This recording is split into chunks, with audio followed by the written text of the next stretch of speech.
영광의 박수를 올려드립니다. 감사합니다. 고맙습니다. 주의 보혈 능력 있습니다. 지난주에 우리 김재곤 선교사님 네 분이 같이 예배를 드렸는데 그런 말씀 하시더라고요. 찬양대 그 목소리가 너무 아름답고 너무 잘한다라고. 왜 그 선교사님이 그렇게 말씀하신 게 의미가 있냐면 그 선교사님이 음악적인 재능이 대단해요. 악기도 많이 가르칠 뿐더러 하나님이 주신 은사라고 하는데 그렇게 칭찬하더라고요. 그래서 우리 은석교회 자랑이고 오늘도 우리 찬양대를 앞세워서 우리는 하나님께로 가는 줄 믿습니다. 한 사람도 나오자 없이 하나님의 은혜에 푹 빠지는 여러분들 되시기를 주님 이름으로 축원드립니다. 오늘도 참 잘 오셨습니다. 옆 사람 인사하겠습니다. 참 잘 오셨습니다. 여러분들이 힘이 있어서 오신 것 같지만 하나님께서 여러분들 선택하셨고요. 그리고 하나님께서 주일마다 부르시는 줄 믿습니다. 그러니까 여러분들 얼마나 행복한 사람입니까? 오늘도 세상에 있지 않고 예배 시간에 예배 드린다? 여러분들은 복 있는 사람인 줄 믿습니다. 오늘도 하나님께서 여러분들 위로해 주시고 또 격려해 주시고 넓으신 품으로 여러분 많이 힘드셨는데 안아주실 줄 믿습니다. 우리 하나님 모든 질병을 치료하십니다. 하나님이 하십니다. 순종합니다. 아멘. 열왕기하 6장을 보게 되면 짧지만 아주 놀라운 장면이 기록되어져 있는데요. 선지학교에서 한 제자가 요단강 근처에서 나무를 하고 있습니다. 도끼로 얼마나 열심히 나무를 하고 있으면 도끼 자루에서 쇠도끼가 빠져서 그 요단강 물에 빠졌단 말입니다. 자, 그런데 이때 당시의 쇠도끼는요, 값이 제법 나갑니다. 그래서 이 제자도 도끼를 빌려온 것이거든요. 그런데 이제 요단강에 빠졌으니까 어떻게 합니까? 주변의 사람들이 들어가서 가지고 올 수도 없고 절망하고 있습니다. 답이 없는 거예요. 그러니까 이 제자가 하나님 앞에 하소연합니다. 하나님 어찌해야 됩니까? 저 빌려온 건데요. 빌려온 것인데 어떻게 해야 됩니까? 그때 엘리사 선지자가 나뭇가지를 하나 꺾더니 그 나뭇가지를 요단강에 던져버립니다. 그랬더니 놀라운 역사가 일어나는데 그 물속에 가라앉았던 쇠도끼가 물 위로 떠올라지는 놀라운 역사가 일어난 거예요. 여러분들은 놀라시지도 않아? 쇠도끼가 물 위로 떠올랐습니다. 여러분, 우리가 믿는 하나님이 물속에 가라앉은 쇠도끼도 물 위로 떠올리시는 하나님이신 줄 믿습니다. 시시한 하나님을 믿는 것이 아니에요. 오늘 우리의 삶이, 여러분 가만히 보세요. 물속으로 가라앉는 경우가 많이 있습니다. 우리의 삶이 그럴 수 있고요. 물질의 문제 때문에 물속에 가라앉을 수도 있고, 질병 때문에 우리의 삶이 가라앉을 수도 있고, 자녀 문제 때문에 물속에 빠질 수도 있어요. 인간관계 때문에 물속에 빠질 수 있단 말입니다. 그러나 그 빠진 우리의 삶을 우리 하나님께서는 물 위로 건져내시는 분이신 줄 믿습니다. 오늘 제자들이 그들의 인생 가운데서 물에 빠질 수 있는 폭풍우를 만났어요. 자, 그런데 하나님께서 잠잠하게 하시더니 소망의 저편으로 제자들을 이끌고 가시는 장면이 오늘의 장면입니다. 사랑하는 여러분, 우리도 하나님께서 건져 올리셔서 소망의 저편으로 인도하시는 줄 믿습니다. 오늘 본문 말씀의 내용은 예수님과 제자들이 갈릴리 바다를 지금 건너고 있어요. 근데 폭풍을 만났습니다. 그 폭풍 앞에서 제자들이 죽겠다라고 지금 무서워하고 난리가 났어요. 난리가 났어요. 그런데 예수님께서 잠잠하라고 명령하시니까 바람이 잠잠해졌습니다. 여러분, 이게 무슨 말씀일까요? 무슨 말씀을 예수님께서 하시는 걸까요? 폭풍이 있어도, 사랑하는 여러분, 하나 질문을 한번 던져볼게요. 여러분들의 삶에 폭풍이 있습니까? 질병이 있습니까 혹시? 경제적인 어려움이 있나요? 자녀가 힘들게 합니까? 고부간의 갈등이 있어요? 여러분, 그 풍랑 가운데서 두려워하지 말라라는 거예요. 여러분, 배에 예수님이 계셨잖아요. 예수님이 계셨잖아요. 우리 인생 가운데서도 예수님 계시잖아요. 그러면 끝난 거예요, 여러분. 끝난 거예요.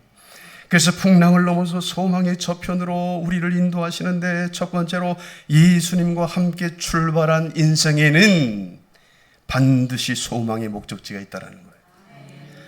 여러분, 35절 말씀 한번 읽어주시겠습니다. 시작.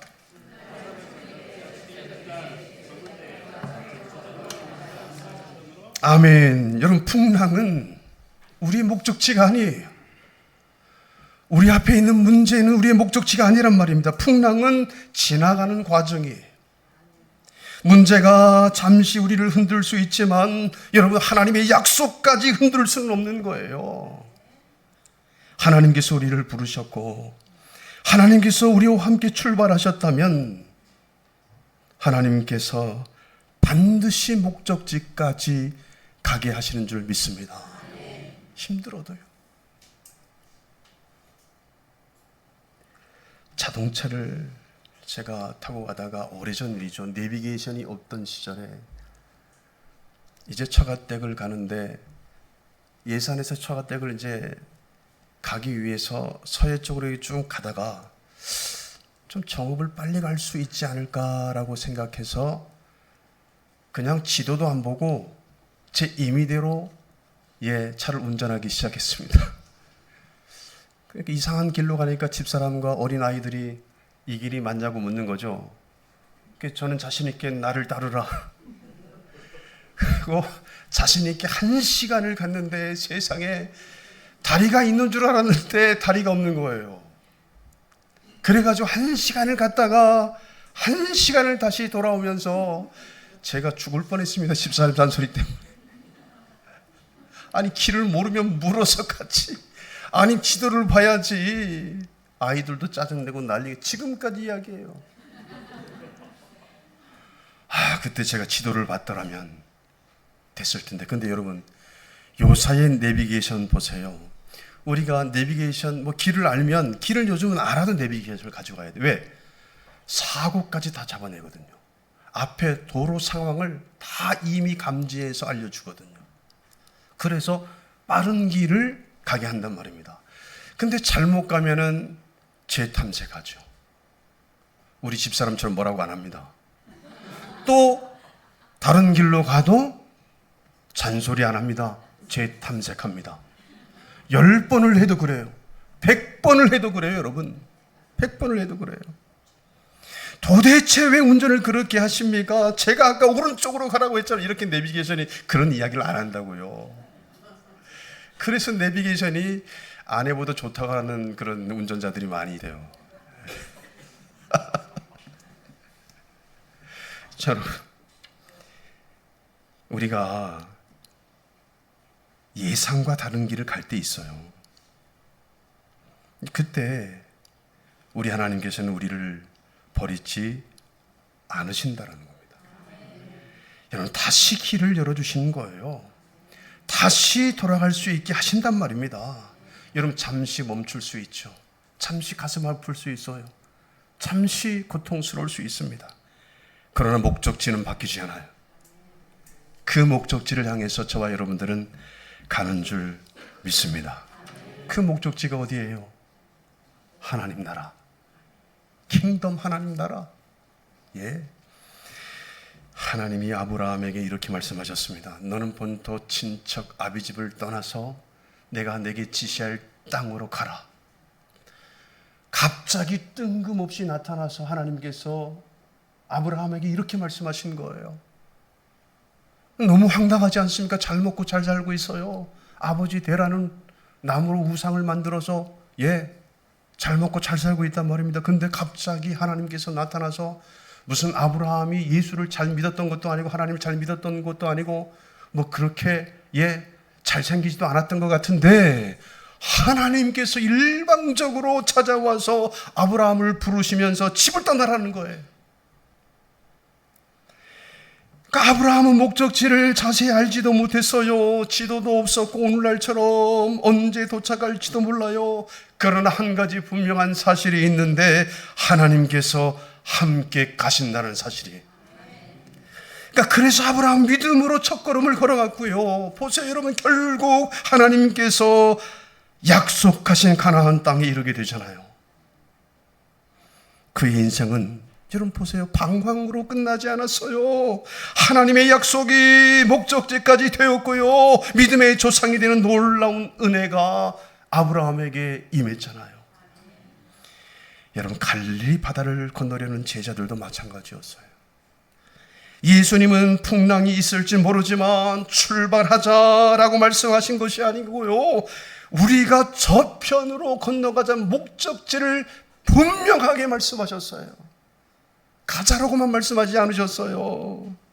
그러니까 풍랑은 여러분 목적지가 아니라는 거예요. 우리 앞에 있는 힘들고 어려운, 그리고 때론 질병이 우리의 목적지가 아니라는 거예요. 저편이 바로 예수님께서 말씀하신 목적지라는 거예요. 그래서 예수님과 함께 출발한 사람은요, 때로는 풍랑을 만나도 결국 하나님께서 준비하신 저편에 이르게 되는 줄 믿습니다. 내 인생 여정 끝내요 강 건너 언덕 이를 때 하늘 문 향해 말하리 예수 인도하셨네 매일 발걸음마다 예수 인도하셨네 나의 무거운 죄짐을 모두 벗고 하는 말 같이 예수 인도하셨네. 여러분, 예수님께서 우리의 인생을, 우리의 삶을 함께 인도하시는 줄 믿습니다. 여러분, 대한민국의 대표 산악인 어몽길 대장, 히말라야를 오르면서 수없이 실패와 좌절, 죽음을 경험했다고 합니다. 특히 에베레스트를 비롯한 고봉에 도전하는 그 정상에서요, 정상을 몇 미터 앞에 놓고도 내려와야 되는 상황이 있었대요. 그러니까 여러 차례 등정을 포기해야 했고 동료를 잃어버리는 아픔도 수없이 겪었죠. 그러니까 많은 사람이라면 이 정도면 충분하더라고 그렇게 내려왔을 거예요. 그러나 엄대장은 정상을 향한 목표를 포기하지 않았고 철저히 다시 준비해서 다시 또 준비해서 출발했다라는 거죠. 그렇게 해서 세계 최초로 히말라야 8,000m급 16자를 모두 등정하는 위대한 기록을 세웠다는 것입니다. 여러분, 더 나아가서 자신이 잃었던 동료들을 잊지 않고요, 이 히말라야 휴먼 스쿨을 세우는 등 봉사와 나눔의 삶으로 지금도 그 사명을 이어가고 있다는 것입니다. 여러분, 어몽길 이 대장이 정상을 향해 걸어갔을 때 중요한 것은요, 한 걸음 한 걸음 방향을 잃지 않는 것이었다고 합니다. 목표가 있으니까, 목적지가 있으니까. 그러니까 폭풍이 불면 잠시 멈출 수는 있었지만 정상을 절대로 포기하지 않았다는 거예요. 언제나 목적은 정상이었어요. 비바람이 몰아치고 폭풍과 몰아치고 이 악한 그런 조건 속에서도 그래서 내려올지언정 다시 올라가고 또 덧이 올라가는, 여러분 우리 신앙도 그렇지 않습니까? 예수님과 여러분 함께 출발한 인생이잖아요. 때로는 눈보라를 만나고 잠시 쉬어야 할 때도 있어요. 그러나 예수님이 우리의 길이 되시기 때문에 여러분 목적지는 변하지 않습니다. 목적지가 변한 우리가 왜 이곳에서 이렇게 힘들게 신앙생활을 하고 있는 겁니까? 하나님은 믿음의 사람을 끝까지 인도하셔서 약속하신 곳에 이르게 하신다는 것입니다. 디모데후서 4장 7절 말씀에 이런 말씀이 있어요. 내가 선한 싸움을 싸우고 나의 달려갈 길을 마치고 믿음을 지켰으니. 그러니까 산을 오르는 사람은요, 눈앞에 바위만 바라보지 않고요, 정상을 본단 말입니다. 그러니까 신앙의 사람도 지금 당장 내 눈앞에 있는 어려움보다는 하나님께서 약속하신 목적지를 바라보면서 오늘도 걷고 내일도 걷는 거예요. 예수님과 함께 출발한 인생에는 여러분 반드시 소망의 목적지가 있는 줄 믿습니다. 여러분 두 번째는 예수님이 함께 계시면 흔들리는 배도 안전한 배가 된다는 것입니다. 여러분 38절 한번 읽어 주시겠습니다. 시작.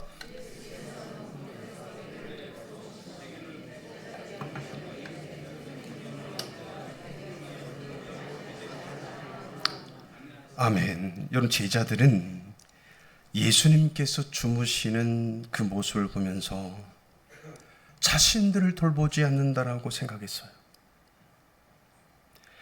자, 그러나 예수님은 그들을 떠난 적이 없어요. 배에서 떠난 적이 없단 말입니다. 그러니까 예수님은 갇힌 배 안에 계셨다라는 거예요. 그러니까 예수님이 함께 계시면 여러분 배는 흔들릴 수 있지만 침몰하지는 않는다라는 거예요. 여러분 우리의 안전은 환경이 잔잔한 데 있는 것이 아니라 예수님과 함께 있을 때 우리가 안전한 줄 믿습니다. 여러분 한 성도가 목사님에게 고민을 털어놨대요. 목사님 저희 집은 매일 흔들립니다. 그 목사님 깜짝 놀라서 뭐 지진이라도 났습니까? 아니요 목사님 그게 아니고요. 아내가 카드값 문자를 받을 때마다 집안이 흔들립니다. 그래서 목사님 무슨 말을 해줄까라고 고민하시다가 이렇게 말씀해 주셨다는 거예요. 그렇다면, 그렇게 흔들린다면, 그렇게 생각한다면 집이 흔들리는 게 문제가 아닙니다. 누가 그 집에 함께 있느냐가 중요합니다 라고 이야기를 했대요. 우리 인생 흔들릴 수 있습니다. 오늘 흔들리고 내일도 흔들린단 말입니다. 여러분 보세요. 사업도 흔들리고 우리의 건강도 흔들리고 우리의 계획도 흔들리고 가정이 흔들릴 수 있어요. 자, 그러나 예수님이 함께 계시면 그 흔들리는 배도 안전한 줄 믿습니다. 예수님 함께 계시니까요. 여러분 사도 바울을 태운 배가 로마로 가던 중에 유라굴라라는 거대한 광풍을 만나게 됩니다.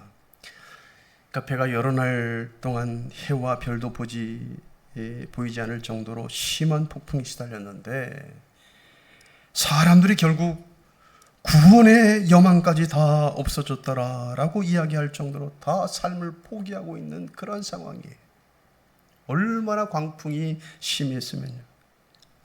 자, 그런데 그 절망의 한가운데서 바울은 담대하게 이렇게 일어나서 외칩니다. 내가 속한 바 곧 내가 섬기는 하나님의 사자가 어젯밤에 내 곁에 서서 말하되 두려워하지 말라라고 말씀하셨습니다.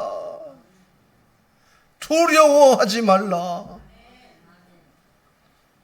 그러니까 배는 결국 파손되었어요. 하지만 하나님께서 약속하신 대로 276명 모두 한 사람도 잃지 않고 무사히 육지에 도착하게 됩니다. 여러분, 오늘 본문의 제자들은요, 예수님이 배 안에 계셨기 때문에 살았어요. 오늘 사도행전 27장의 바울은 하나님이 함께 하신다는 약속 때문에 살았잖아요. 중요한 것은 배가 아니라 하나님의 임재예요. 배는 흔들릴 수 있지만 때로는 부서질 수도 있어요. 그러나 주님이 함께 계시면 생명은 잃지 않아요. 예수님이 함께 계시면 흔들리는 배도 안전하게 된단 말입니다. 그렇습니다, 여러분. 그래서 예수가 함께 계시니 시험이 오나 겁없네. 기쁨의 근원 되시는 예수를 위해 삽시다. 하나님이 함께 계시면 안전한 줄 믿습니다. 사실 우리가 곰곰이 생각해 보면 우리를 불안해하게 만드는 것은 사단의 장난이에요. 사도 바울이 내게 죽는 것도 유익합니다 라고 말씀을 했죠. 죽음마저도 기쁘다라는 거예요. 행복하다라는 거예요. 왜 그렇습니까? 죽음은 끝이 아니니까. 아직도 죽음이 끝이라고 생각하는 분들은 예수 잘못 믿는 거예요. 이사, 하나님 나라로 이사 가는 거예요. 그래서 우리는 장례식장에서 뭐 합니까? 찬송을 부르는 사람들이에요. 하나님께 영광을 돌리면서 말입니다. 그래서 우리의 인생은 죽으러 가는 거다. 아멘을 하신 권사님은 오래 사실 줄 믿습니다. 죽으러 가는 거라니까요, 여러분. 잘 죽으러 가는 거예요. 물론 우리가 하나님께서 주신 삶의 의욕이 있죠. 욕심이 있습니다. 그거 없으면 우리가 망우리 가야죠. 그건 욕심이 아니에요. 하나님 주신 거니까. 그러나 하나님 부르시면 간다. 이게 믿음의 사람의 고백인 줄 믿습니다. 여러분, 영원히 이 땅에서 사실 분 손 들어보세요. 한 분도 안 계세요. 때가 되면 다 하나님 부르셔서 제가 장례 잘 치러 드릴 거예요. 네, 정말 최선을 다해서 잘 치러 드릴 거예요. 그러니까 아무 걱정하지 말고 죽는 것도 내게 유익함이라. 이 고백이 여러분들의 고백이 되어지기를 축원드립니다. 여러분, 예수님께서 하신 한마디가 여러분 풍랑보다 강하다는 사실을 오늘 39절에서 말씀하고 있어요. 한번 읽어보실까요? 시작.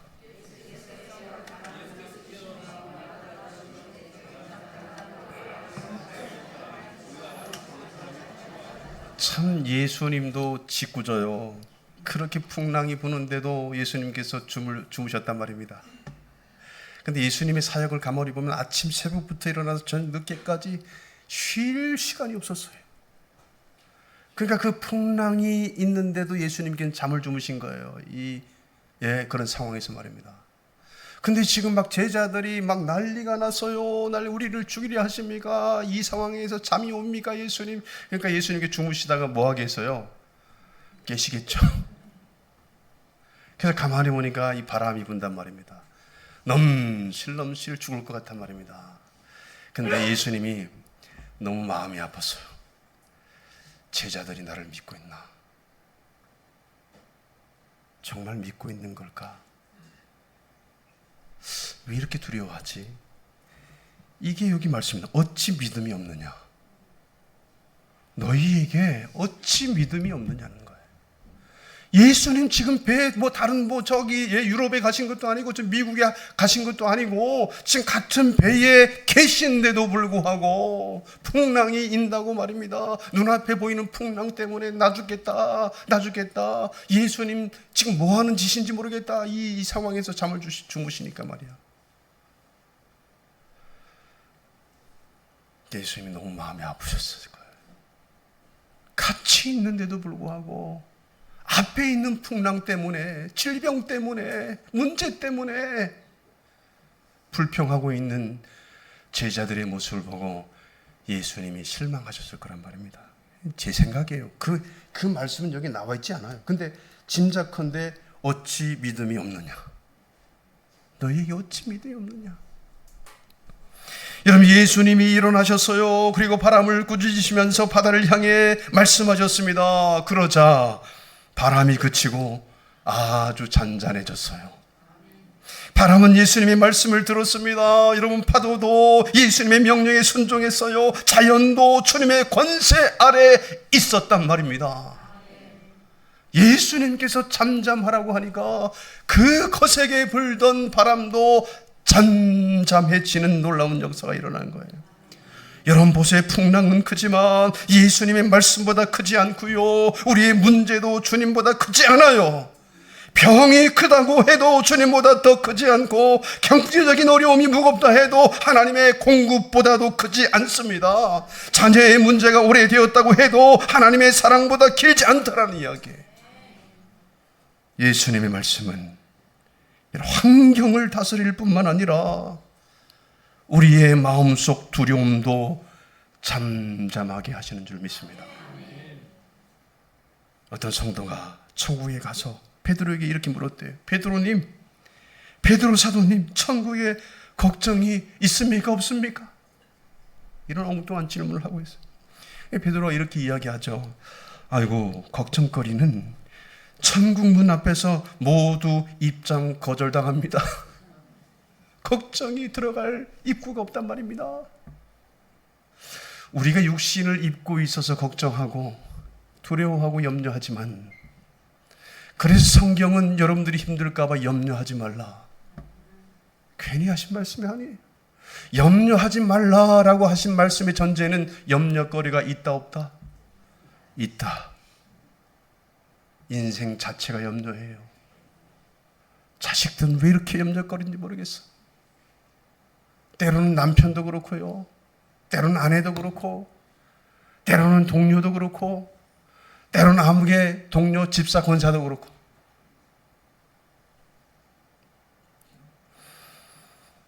여러분, 그러나 여러분, 걱정이 우리 마음의 주인이 돼서는 안 돼요. 우리 마음의 주인은 누구? 예수님이십니다. 이렇게 한번 옆 사람에게 이야기해 보겠습니다. 우리의 마음의 주인은 예수님이십니다. 걱정이 아니에요. 염려가 아니에요. 불안이 아니에요. 그래서 걱정이 문을 두드릴 때 믿음이 다 이렇게 대답해야 돼요. 우리 집에는 예수님 계십니다. 돌아가세요. 두려움이 찾아올 때 소망으로 말해야 됩니다. 하나님이 아직 일하고 계십니다. 낙심이 찾아올 때 찬송으로 고백해야 됩니다. 내일 일은 나는 몰라도 주님은 알고 계십니다. 여러분, 예수님께서 풍랑을 잠잠하게 하신 것은요, 바다의 풍랑만 멈추게 하시기 위해서가 아니에요. 제자들의 마음속 풍랑까지, 그 요동치는 마음까지 잠잠하게 하시기 위해서였다는 것입니다. 사실 저 바닷가의 파도보다도 우리 인생의 파도가 더 넘실거리면서 막 그냥 난리가 날 때가 많아요. 그래서 세상이 줄 수 없는 평안을 우리 하나님께서 우리에게 주신다라고 말씀하신 거예요. 세상이 주는 평안은 잠깐이에요. 하나님이 주시는 평안이 임할 때 우리가 우리 마음에 평화할 수 있는 것입니다. 여러분, 유다를 향해서 모압과 암몬, 마온 사람들이 연합해서 쳐들어왔어요. 연합해서 말입니다. 연합군이 쳐들어왔어요. 군사력으로는 절대 이길 수 없는 전쟁이었어요. 이제 죽었구나. 여호사밧 왕은요 두려워서 백성들과 함께 금식하면서 하나님 앞에 부르짖어요. 그때 하나님께서 선지자 야시엘을 통해서 한마디를 주셨는데, 이 전쟁은 너희에게 속한 것이 아니요 하나님께 속한 것이니라. 그러므로 두려워하지 말라. 두려워하지 말라. 그러니까 왕은 그 말씀 하나를 붙잡고 군대의 맨 앞에 찬양대를 앞세웠습니다. 우리 은석교회 찬양대가 이렇게 중요한 거예요. 예배의 제일 선봉 앞장서서 천국 문을 여는 역할을 하니까요. 그러니까 사람들의 눈에는 무모한 행동이었지만 찬양이 시작되자 하나님께서 연합구를 세상에 서로 치게 하시는 거예요. 자기들끼리 싸우고 세상에 유다는 칼 한 번 제대로 휘두르지 않고 승리를 하는 놀라운 역사가 일어난 거예요. 여러분, 갈릴리 바다에서는 거센 풍랑이 제자들을 삼킬 것 같았습니다. 그러나 예수님께서 잠잠하라, 고요하라 한마디 말씀하시자 바람은 멈추고 바다가 잔잔해졌어요. 여러분, 역다에서는 두려워하지 말라, 두려워하지 말라라는 이 하나님의 한마디가 전쟁을 끝냈고요. 마가복음 오늘 본문 말씀에 잠잠하라는 이 예수님의 한마디가 풍랑을 끝내버렸습니다. 여러분, 풍랑은 오늘도 우리 앞에서 거세지만 여러분들이 어떤 풍랑을 만났는지 모르겠어요. 예수님의 말씀이 더 강한 줄 믿습니다. 우리 앞에 있는 풍랑은 지나가는 풍랑이지만, 그래서 잠깐 우리가 흔들릴 수 있고 잠깐 우리가 무너질 수 있지만, 우리가 믿는 하나님은 그 풍랑까지도 잠잠하게 하시는 하나님이신 줄 믿습니다. 문제는 커 보일 수 있어요. 여전히 내 앞에 있는 문제는 커 보일 수 있단 말입니다. 그러나 하나님의 한마디가 여러분 문제보다 더 큰 것을 믿으시길 바랍니다. 두려워하지 말라고 말씀하고 있지 않습니까? 두려워하지 말라고. 내가 세상을 이기었노라고 말씀하고 있잖아요. 여러분들이 세상을 이기려고 노력할 필요가 없어요. 예수님이 이미 세상을 이기셨단 말입니다. 우리는 믿음으로 우리에게 주어진 삶을 기쁘고 행복하게 살면 되는 거예요. 그러므로 우리 인생도 상황이 아니라 말씀이 결정한단 말입니다. 우리 앞에 있는 질병과 우리 앞에 있는 문제와 어려움이 우리 인생을 결정하는 것이 아니라 말씀이 결정한단 말입니다. 사랑하는 설교 성도 여러분, 우리 교회 안에 여러 가지 기도 제목이 있죠. 여러분, 그러나 우리는 슬픔만 나누는 교회가 아니에요. 우리는 소망을 나누는 교회인 줄 믿습니다. 우리는 문제만 바라보는 공동체 아니잖아요. 우리는 예수님을 바라보는 공동체예요. 어떤 분들은 문제만 바라보고 실망하고 실패하고 좌절할 수 있죠. 문제만 보면 그래요. 우리는 소망의 저편으로 가고 있는 줄 믿습니다. 저편으로 가자라고 말씀하셨어요, 예수님께서. 예수님과 함께 가고 있는 줄 믿습니다. 주님과 함께 가는 길의 마지막은 여러분 은혜인 줄 믿습니다. 감사입니다. 찬송입니다. 기쁨이죠. 하나님은 지금 우리와 함께 계시는 겁니다. 기도하겠습니다. 하나님 고맙습니다. 감사합니다. 오늘도 우리와 함께 하시니 감사합니다. 우리의 눈을 문제보다 크신 주님께 향하게 하시고 두려움보다 믿음을 선택하게 하시며 낙심보다 소망을 붙들게 하옵소서. 예수님의 이름으로 기도합니다. 아멘.